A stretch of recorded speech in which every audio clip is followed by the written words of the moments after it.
Hello, fellow artists. Today I'm going to share the top tips during my live session of painting these apple blossoms. Let's do it. All right, so this is a highlight reel of the live demo that I did on YouTube. Now I am doing wet on wet for my background, and this is ultramarine blue. The paper is really, really wet. It's cold pressed watercolor paper. Now I'm adding some green there, and you can see my brush has got a lot of paint on it, and the paint in the well is a milky consistency, so it's kind of thick there, but it's going to dry a lot lighter. Now, while it's still wet, I'm adding some opera rose in there and just dropping it in, just charging in the paint, watching as the colors move around. And that is a fun technique where I take a tissue, just pick up, and then add a little water, and you get a little bouquet effect there for the background. Now I'm just watching as the colors move and bleed around, picking up some of the edges with my brush. I decide to do a little more blue, and you can see right over the green, it turns into this pretty blue green. So whenever I can, I blend my colors on the paper. I just put them right next to each other and let them blend together. Let the water work for me, right? Now I'm doing negative painting where I am getting the background around the apple blossom. So the petals, basically, I'm leaving them white. Adding some yellow here. It was looking a little dark with the blues and the greens, so I wanted to brighten it up. So I added a little yellow and letting the blue and the yellow bleed together, so you get this really pretty green, and it's just so nice how it blends together. Just picking up some of the extra paint there by the tape with my tissue.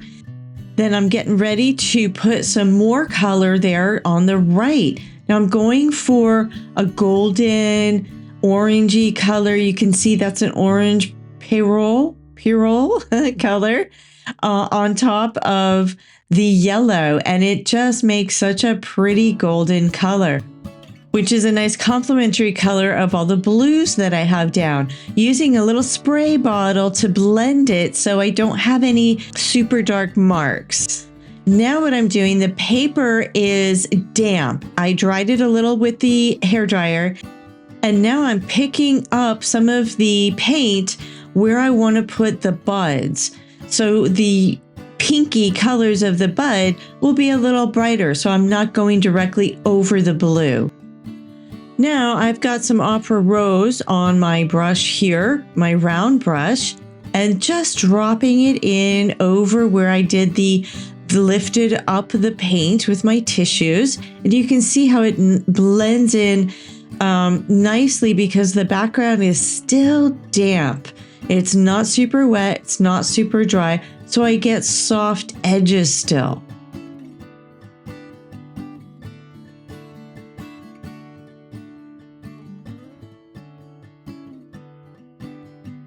So if you feel like you made a mistake with your bud, if you don't like the size, made it too big or something like that, you can always lift it up with tissue and apply it again. And you'll see that here in a second. And sometimes when you lift it up with a tissue, there's still a little residue of paint left. So you can actually leave that, let it dry, and let it be a first layer, then go over with darker colors. That's a little bit more advanced, but I am going to demonstrate here how I didn't like the shape of one of these buds. I just blotted it with my tissue, and I went over it with some darker color, and I was pretty much happy with it. Now what I'm doing is just dropping some water to get the bloom effect or the cauliflower effect. I personally like the bloom effect, especially for flowers or anything really that's in the distance. So there you go. I'm blotting up with some more tissue, and it really helps with getting different values of the color, which helps with contrast and all that sort of thing. Now, while the buds dry a little bit, I'm doing the leaves, and this is a kind of an opaque green. So I just dabbed a little yellow right on top with a lot of water. I didn't want it as opaque as it came out.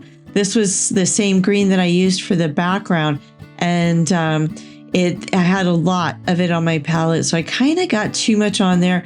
So what I did was just drop a little water in there to break it up so it's a little bit more transparent.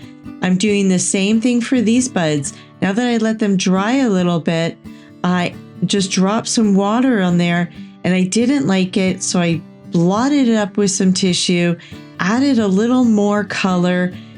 This is some darker color, a alizarin crimson. And now I have a little bit more of a structure here of some buds. I'm just going to speed it up a little bit here while I do some more leaves and some more buds.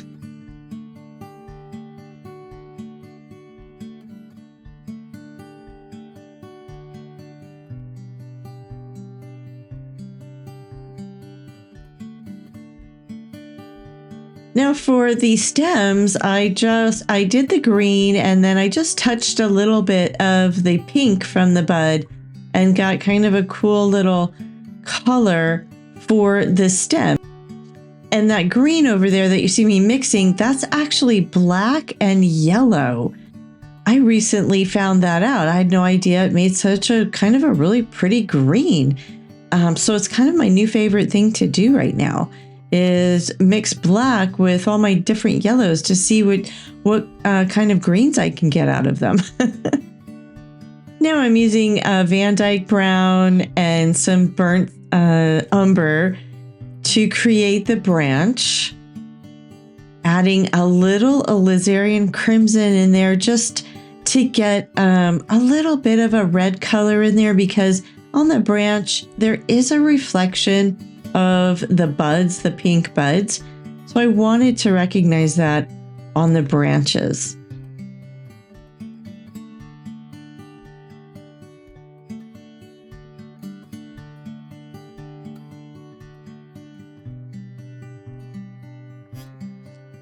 And the great thing about having your painting on a board is when you need to turn it upside down to get a certain area, you can do that easily.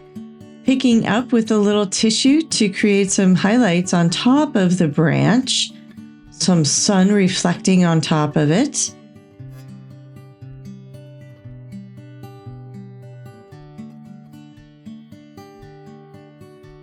Okay, now we're at the white apple blossom. I'm applying plain water right now, and the background is completely dry. Now I'm adding some of the lightest color that I see, which is Opera Rose, a very diluted Opera Rose. And I do have a sketch of the petals there. Now I'm adding a little blue gray because the petals are reflecting the sky color, right? Which is a little blue.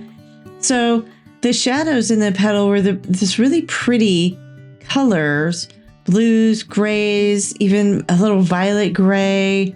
So I'm trying to capture that, applying it, lifting it up so I get really, really soft, kind of cottony, almost like a cotton ball type of edges. So you can see now I have my first layer, which is dry, the gray colors. I'm going in with some alizarin crimson, which is pretty dark, but I do tend on dropping some water in there to lighten it up. Now, while the larger blossom there dries, I am playing around with some watercolor pencils. These are Caran d'Ache and the Museum Aquarelles, which I love. Just trying to get some edging here and some of the outlines of the petals on the bud. And what you do is you just, you apply like you're drawing, and then you activate them with water. I got some really nice colors here, blending this color with some of the greens for the base of the bud. Turned out really nice.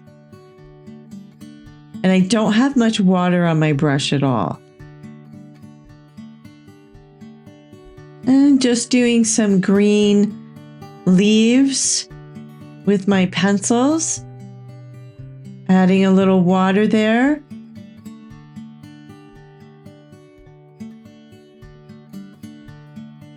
Now, if you're looking to get some dark edges, great tip is to apply the watercolor pencil while your paper is still wet, and you can see how dark your lines can be.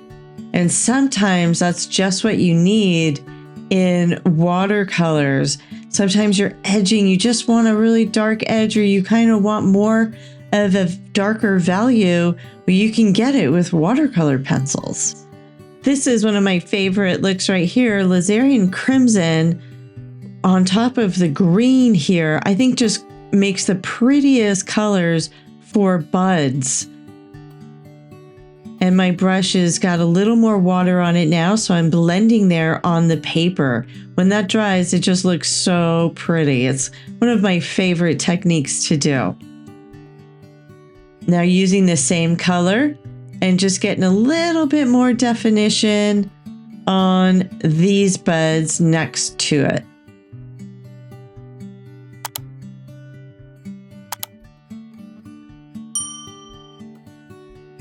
Adding some water, just dropping in the water. While that dries, I move over to the next one. And back to the branch. Kind of now I'm connecting and creating some leaves for these buds up there in the corner, getting some darker values in there. While those dry, I'm going back to the larger petal, which is totally dry now, and adding some shadows in there. It ends up getting too dark for my liking, so towards the end I used gouache and some other Kuretake watercolor paints that are opaque.